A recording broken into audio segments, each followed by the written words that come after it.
What are we doing today, Amr? Well, we're getting up early just before everybody else to go to Mount Tabor so we don't suffer waiting in line. I don't know any other crazy group that will do that. Only Steve and Janet groups do that. This is Amr Shahada from Best Tours, the only company I ever worked with. He's great. Here we are heading to Mount Tabor.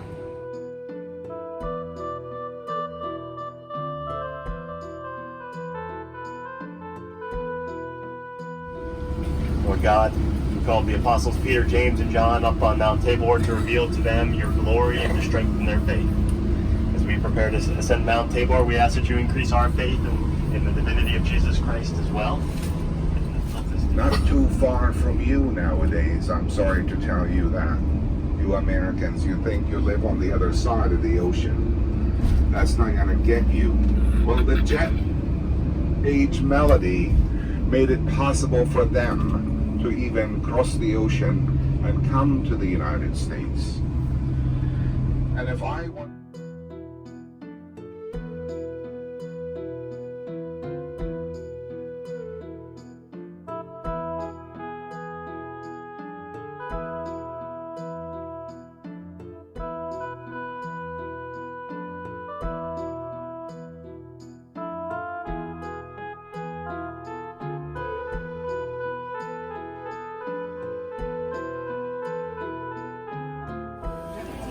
Everybody's getting pomegranate juice. They're in season.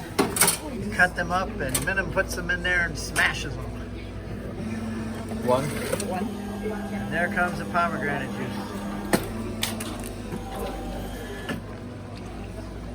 Thank you.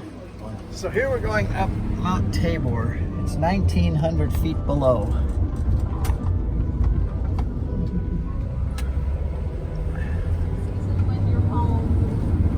We're not.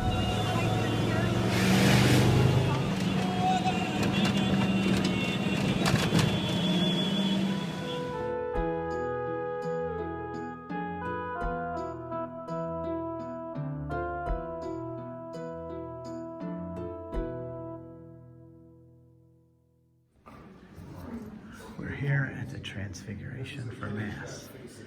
Amr's explaining before we get started.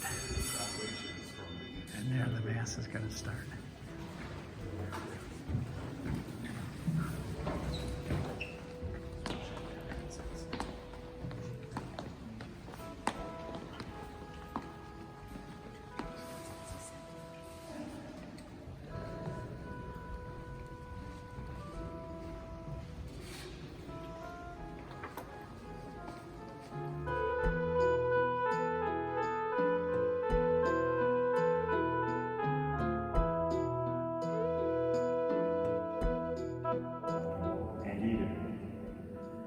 For this is my body, which will be given up for you.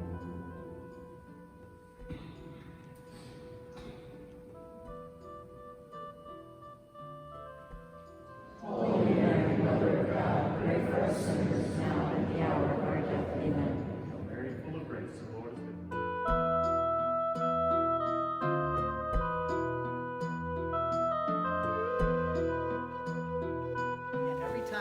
He raised up what was called a judge. The judge was one not like a king, but one who would step in at the moment and lead Israel into battle or whatever, deliver them from these problems that they got themselves into.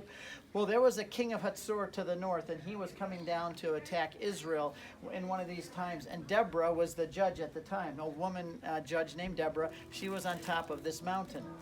And Barak, who was the general of the armies of Israel, was scared to death because the king of Hatzor had 900 iron chariots. Israel had no chariots. Israel only had guys with slingshots, bows and arrows, and swords. And when you go out in that valley down below and you have 900 iron chariots coming at you and you're standing there with a slingshot, it's a terrifying prospect. Barak was terrified. He said, I will not lead the armies down there to fight them. I'll only go if you, Deborah, will lead the armies. One of those great moments for women in the Bible where men fall on their face and women stood up and filled in the gap and led the way.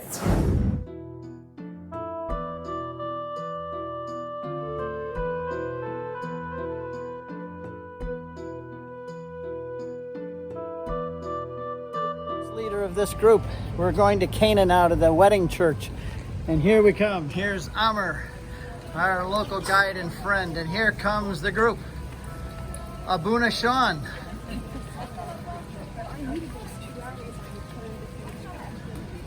Abuna Tony. Hey there.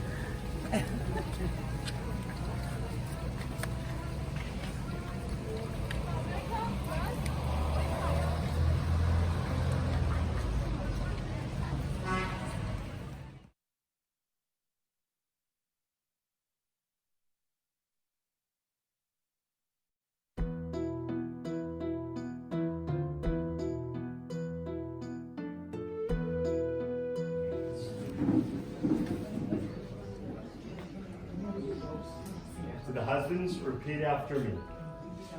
I renew and reaffirm my wedding vows to you. Once again, I promise to love and honor you in good times and in bad, in sickness and in health, for better or for worse, all the days of my life. In our lives, I renew and reaffirm my wedding vows to you. Once again, I promise to love and honor you in good times and in bad, in sickness and in health, for better or for worse, all the days of my life. What God has joined together, let no one set apart.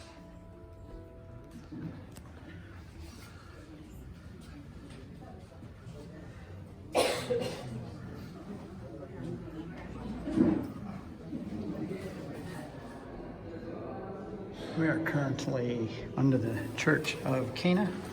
This is first century Cana, actually. And our group right now is learning about it with Amr. This is where the first church was built in the 4th century. I've heard guys say that this is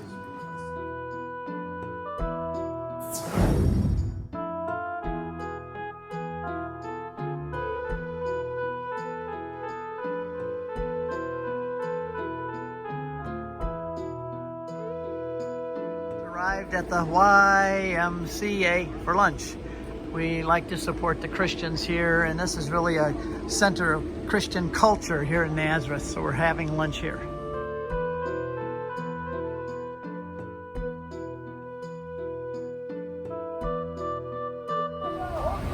Well, we just got off the bus. We're walking up the streets of Nazareth now to go right there to the Church of the Annunciation. This is during the Muslim hour of prayer here on Friday. You can hear the imam shouting and ranting in there outside of the church. This is Friday. It's the Muslim day of prayer.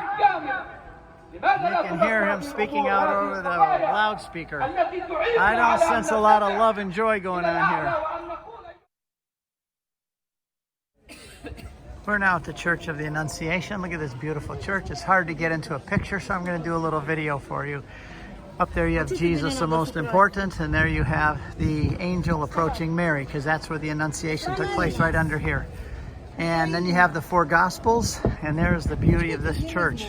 Not only the Annunciation happened here, but the Incarnation. This is where God became man, right under this church.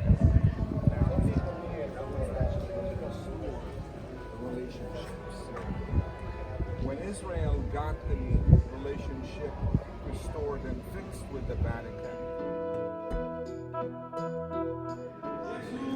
Our group is now going down to the entrance to the cave where the angel spoke to Mary 2,000 years ago and said, "Hail, full of grace, the Lord is with you."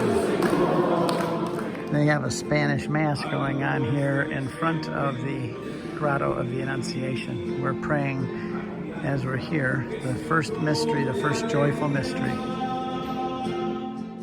The incredible thing is we're at the place where God became man. It says it on this altar.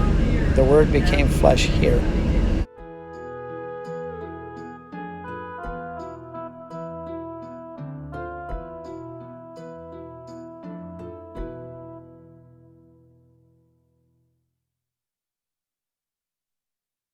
So Joseph took all of those things very seriously. Who taught Jesus how to pray? I mean, here's the Son of God learning how to pray. Mary and Joseph taught him that. Can you imagine the responsibility they had? Can you imagine what it was like losing him in Jerusalem? I mean, once or twice we lost our kid in a supermarket and I was terrified. Just think you're a day away and where's Jesus? I thought he was with you. No, I thought he was with you. Oh no, we've lost the Son of God. Can you imagine that? Well, anyway, they get to work. And next we go into the lower level of the Church of St. Joseph. This is where the Holy Family lived for the 30 silent years. The Holy Family living here in the cave together. And here, from the Gospel of Luke, it says, here he submitted to them. Here he submitted to them. Our group's now coming down. Right down there is where Jesus would have gone. That's the entrance of the cave. You would have seen him going back and forth through his whole life there. And the cave is right underneath this floor.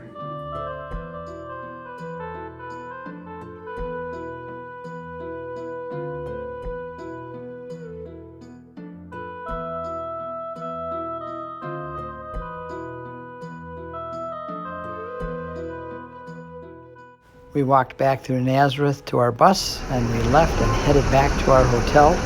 And we had 2.5 hours of free time. Here we are driving back through Cana. We have to go through Cana to get back to Tiberias. And we had a wonderful afternoon of free time and dinner. We just arrived back at our beautiful Ron Beach Hotel. Everybody has a balcony view of the sea, by the way. Some people are now going to go out swimming in the pool, swimming in the lake, maybe getting a bottle of wine and sitting along here and enjoying the shore. Here's one of our pilgrims already here, sitting out enjoying the shore. Sometimes people get a bottle of wine, read the Gospels. Right over there is the shoreline where Jesus did all of his ministries, right over there. At that point there is where the pigs rushed into the water after being taking the demons. They rushed into the water. Bethsaida's right over there where Peter, Andrew, and Philip were born. Capernaum, I can see Capernaum and the Mount of Beatitudes. Primacy of Peter. We're going to be going to all of those places in the next few days. So everybody's got the afternoon. We're going to have confessions for people with our priests and a wonderful dinner too. So we'll see you all tomorrow.